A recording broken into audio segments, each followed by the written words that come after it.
কবিতাৰ শিৰোনাম তোমাৰ অবিহনে।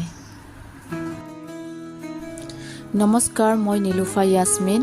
মই আপোনালোকৰ আগত আজি এটি কবিতা পাঠ কৰিবলৈ ওলাইছোঁ। কবিতাটি শুনি আপোনালোকৰ কেনেকুৱা লাগিল এবাৰ কমেণ্ট বক্সত জনাব। লগতে চেনেলটো লাইক ছাবস্ক্ৰাইব কৰিবলৈ নাপাহৰিব দেই।